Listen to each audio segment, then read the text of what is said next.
학종 수시냐, 수능 위주 정시냐, 최근 입시 제도를 놓고 다시 논란이 커지고 있습니다. 현재 대학 입시에서 수시와 정시 전형 비율은 현재 8대 2 정도입니다.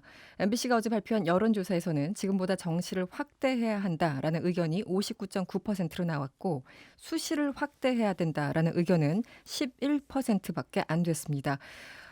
공부의 신 강성태 대표 모시고요. 논란 많은 입시제도 한번 짚어보도록 하겠습니다. 어서 오세요. 네, 안녕하세요. 네, 안녕하세요. 네. 초대해 주셔서 영광입니다. 아, 영광이라니요. 지난달에 한번 뵀었죠? 네네. 8.15 강복절 네, 기념해서. 많은 일들이 있었는데요. 그렇죠. 사이에. 네, 한 달 사이에. 최근에 이 학종 수시의 문제점 지적하는 목소리가 무척 높아요. 네네.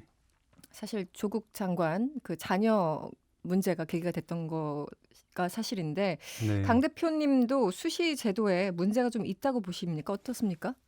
제가 일단 말씀드리기 앞서서 네네. 저는 일단 정치인이 아니죠. 정치인이 당연히 아니고 아니죠. 그리고 정치적으로 어떤 편을 들고 싶지도 않고요. 네네. 다만 저희가 이제 하는 활동이 이제 대한민국에서 아마 저희가 학생이나 학부모님들 제일 많이 만날 거예요. 그래서 음. 그 활동하면서 좀 느낀 점을 좀 말씀을 드려볼게요. 네, 저희가 제가, 그런 목소리 듣고 예, 싶었어요. 네네. 제가 바로 답변을 못 드려서 죄송한데 왜 이 말씀 드리냐면 네. 좀 이렇게 교육에 관련된 이야기인데 정치적인 어떤 입장 표명이 될 수도 있더라고요. 그래서 조심스러운 부분이 있어서 네. 그래서 답을 좀 드리면은 아마 저뿐만 아니라 현장에 계신 많은 분들이 느끼실 텐데 문제가 너무 많았죠. 예, 수시에. 지금도 여전히 네네. 존재하고 있고요. 네. 많이 교정됐다고 하지만 보완됐다고 하지만 여전히 문제가 많은 것은 사실이다. 네, 과거에는 그야말로 너무 엉망이었었고요. 음. 네. 많이 심각하게 저는 받아들였었어요. 네. 교육 전문가로서 예를 들어 어떤 것이 가장 좀 문제였다고 보십니까? 과거에? 그러니까 우리가 수시라고 하면은 이제 학종제도라고 많이 이야기하죠. 네네. 이게 되게 이상적이에요. 왜냐하면 취지가 진짜 좋거든요. 잠재력까지 보는 거예요. 그러니까 점수로 측정되지 않는 부분까지 네네. 이렇게 본다는 건데, 근데 문제는 잠재력을 보겠다는 거는 그야말로 다 본다는 거나 다름이 없거든요. 네. 그래서 시험 점수만 보는 게 아니라 학생들 기본적으로 챙겨야 될 거 몇 가지만 말씀드리면은 뭐 자율활동, 봉사활동, 그리고 뭐 동아리 활동이나 진로활동, 그리고 독서활동, 책 읽는 거, 그리고 뭐 수상실적 관리해야 되고, 네. 그거 외에도 기본적으로 10번 넘는 그 내신 시험 내신 같은 시험. 것도 한 번도 놓치면 안 돼요. 네. 그러니까 이걸 쉽게 표현하면은 과거에는 그냥 100m 달리기만 하면 그 한 종목만 했는데 그랬죠. 지금은 달리기뿐만 아니라 뭐 창 던지기나 수영이나 뭐 심지어 피겨 스케이팅까지 네. 다 해야 되는 거죠. 그러니까 그렇군요. 이게 학생 혼자서 이걸 완벽히 챙긴다는 거는 그야말로 불가능에 가깝기 불가능해 때문에 보여요. 네. 그러면 도태되거든요. 음. 다른 친구들은 다 부모님들이 챙겨주고 뭐 사교육에 의존을 하는데 네. 나만 혼자 한다. 이러면은 그냥 가만히 있기만 해도 이제 뒤로 뒤처지는 거기 때문에 네. 그래서 부모님들께서 뭐 대외 활동도 알아봐 주시거나 뭐 아니면 뭐 어디 인턴 자리나 아니면 뭐 자소서 같은 거 봐주시거나 아니면 뭐 어디 교수님 인맥 있으면 거기에 뭐 논문을 부탁하기도 하고 네. 그런 게 너무 많았어요. 실제 그러니까 그런 게 벌어졌죠. 네. 너무나도 많았죠. 너무 많았죠. 그냥 네. 기본이라고 할 수 있을 정도가 됐죠. 그러니까 소위 말한 명문대 진학하려고 하면은 논문이 어느 순간부터는 그야말로 그냥 기본적으로 가져가야 되는 게 됐던 적도 있고요. 네. 그러니까 옛날에 그런 말이 있었어요. 엄마의 전보력과 네네. 아버지의 뭐 무관심, 뭐 네. 학생의 노력 이랬는데 요즘에는 엄마의 정보력 그리고 아버지의 인맥 네. 그리고 할머니의 운전 실력 그리고 할아버지의 할아버지의 재력인가요? 재산 네. 그리고 본인의 체력과 동생의 희생까지 이게 네, 있어야 된다는 건데 이런 네. 말이 사실은 괜히 나오는 게 괜히 아니에요. 나온 건 아니다. 예. 네.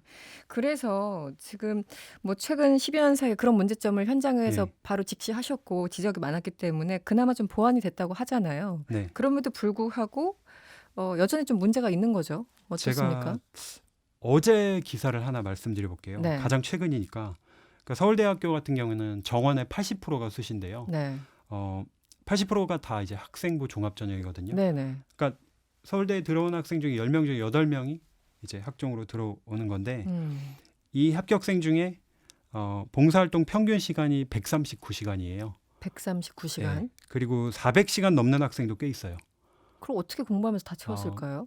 그렇죠. 그러니까 하루에 4시간씩 100일 동안 했다는 건데 학교 가는 시간 빼면은 사실상 100일 동안 거의 봉사활동만 했다고 봐도 무방하거든요. 네. 근데 지금 많다고 놀라셨는데 이 봉사활동은 챙겨야 할 많은 것 중에 하나예요. 일부다. 예. 네네. 그거 외에도 뭐 동아리 활동부터 너무나도 많은데 동아리 활동도 제일 많은 시간을 한 학생이 374시간.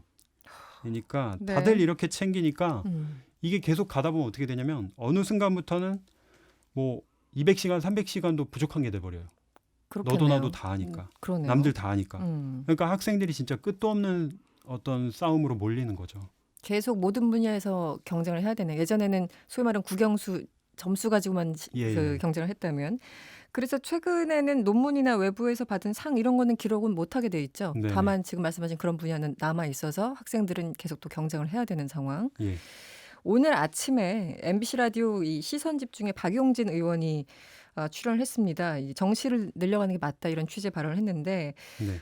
교육 현장 많은 교사들은 또 이런 얘기를 한다고 하죠. 이 학종 위주의 수시 제도는 수능으로는 서울대 등 소위 인류대학을 꿈도 꾸지 못한 학생들에게 기회를 제공하고 또 실제로 가게 만든다 이런 얘기도 있잖아요. 네. 이런 부분은 어떻게 해석을 하면 될까요?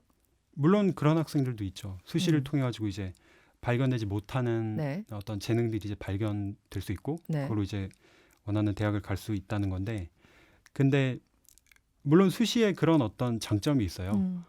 근데 아무리 그걸 높게 친다고 해도 수시가 완전히 메인이 돼 가지고 네네. 뭐 10명 중에 8명 이 정도는 여러 가지 부분에서 봤을 때 너무 과도하거든요. 그리고 방금 말씀해 주신 게 네. 뭐 수능으로 인류 대학을 꿈꾸지 못했는데도 이제 뭐 갈 수 있게 됐다.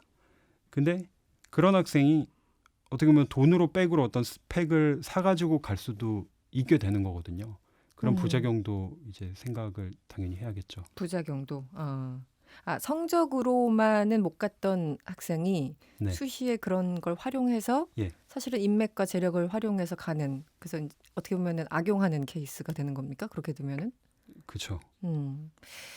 그러면 결과적으로 그러니까 물론 어떤 제도든 장단점이 다 있어요. 그 비율이 문제겠지만 예. 기본적으로 정시 확대가 해결책이 될 수 있습니까? 어떻게 보세요? 논란이 워낙 커서요. 수시나 정시. 지금 현재 상황을 제가 봤을 때는 확대해야 된다고 이제 생각을 하고 있고요. 방향이. 네네.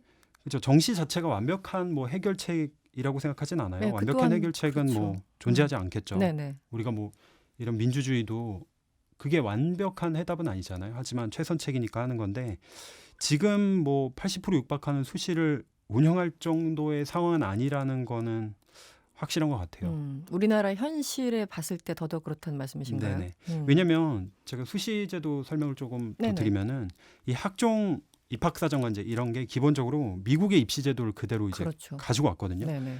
근데 미국의 입학사정관제도가 언제 처음 생겼냐면 100여 년 전쯤에 그때 미국에 이제 입시를 치렀더니 점수로만 하니까 전부 유태인만 합격하는 거예요. 그러니까 유태인 공부를 이제 잘하니까요. 네네. 그러니까 이게 다양성에도 안 좋고 이제 그러네요. 다른 백인들이 봤을 때는 이거 정상이 아니다 해서 일종의 유태인을 차별하기 위해서 생겨난 제도거든요. 그렇군요. 네. 네. 그러니까 제도의 어떻게 보면 목적 중에 하나가 차별이었어요. 네네. 그러니까 자칫 잘못하면 이 제도 자체가 차별의 도구가 될 수가 있다는 거죠. 그리고 이게 또 기준에 따라 다를 수 있지만 미국에서 지금 입학사정관제 비중이 20%가 안 되거든요. 현재. 네. 네. 그 이유 중에 하나가 뭐냐면 이 제도를 운영하는데 돈이 엄청 많이 들어요. 네. 그러니까 공정하게 하려면은 정말 많이 돈이 들거든요. 그러니까 학생 한 명 한 명 이거를 엄격하게 소위 말하는 이제 검증을 거쳐야 되거든요. 실제로 어느 정도까지 하냐면 최근에 하버드에서 네. 이제 합격해야 됐던 학생 중에 10명을 불합격시켰어요. 왜냐하면 이 네. 학생들이 페이스북에 차별적인 어떤 표현을 한 게 적발이 됐거든요. 네네. 그러니까 SNS까지 다 털어본다는 거예요. 그 정도로 엄격하게 네. 합니까? 그러니까 얼마나 많은 인력이 필요하겠어요. 근데 우리나라는 대학에서 그 정도로 뭐 엄격하고 세밀하게 공정하게 보진 않겠죠. 운영할 네. 만한 일단 그런 재원이 부족한 것 같고요. 그리고 어떤 노하우나 젊은 인력도 좀 부족하고 왜냐하면 입학사정관이라는 어떤 직업 자체가 네. 생긴 게 몇 년 되지가 않았어요. 그런 와중에 이제 너무 급격하게 확대하다 보니까 정말 많은 문제들이 생겼죠. 감당할 수 있는 인력도 없고 그렇다고 인력도 문제고 외국처럼 꼼꼼하게 바라보지도 않고 이런 것들이 네. 있겠군요. 그리고 제가 네. 더 큰 문제는 뭐냐면 대학에서 이제 좀 그런 여건이 안 되는 부분도 있지만 공교육에서 이거를 커버해 주는 게 너무 힘들거든요. 왜냐하면 학생부 종합전형이 이제 학생 개개인 특성에 맞춤으로 이렇게 준비를 해줘야 되거든요. 네. 그러니까 왜 우리 모 드라마에 나왔잖아요. 뭐 네. 코디 네네네. 뭐 이런 표현도 나왔는데 스카이캐슬 말씀하십니까? 네. 그러니까 선생님들께서 그런 역할까지 해주셔야 되는데 근데 현실은 어떠냐? 학교 네. 선생님들께서 밤마다 수업 도시는 것만 해도 그것만 해도 녹초가 되거든요. 네네. 행정 업무도 너무 이미 많으시고 네. 그러니까 학교에서 어떻게 하냐면 어차피 모든 학생을 다 그렇게 꼼꼼하게 챙길 수가 없어요.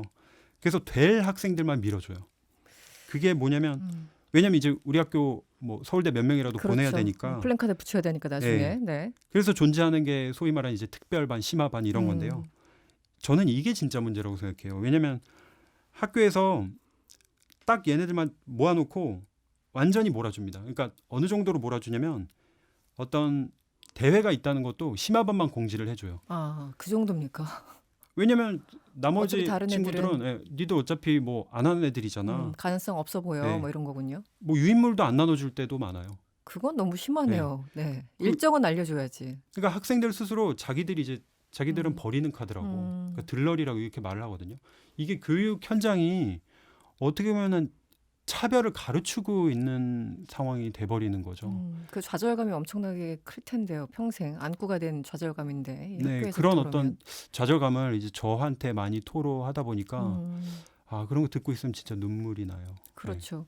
사실 이제 요즘뿐만 아니라 꽤 오래 전부터 이 개천에서 용인하는 건 역시 학력고사야. 뭐 이렇게 얘기하면서 네네네. 과거에 제대로 가자라는 이제 어른들 얘기도 있고 네. 뭐 그렇지만 한편으로는 이 정시 확대로 인해서 실제 가장 이익을 크게 볼 대상을 이제 연구를 해봤더니 오히려 상류층, 최상류층이라는 어떤 그런 결과도 네네네. 있더라고요. 이런 분석은 또 어떻게 보십니까?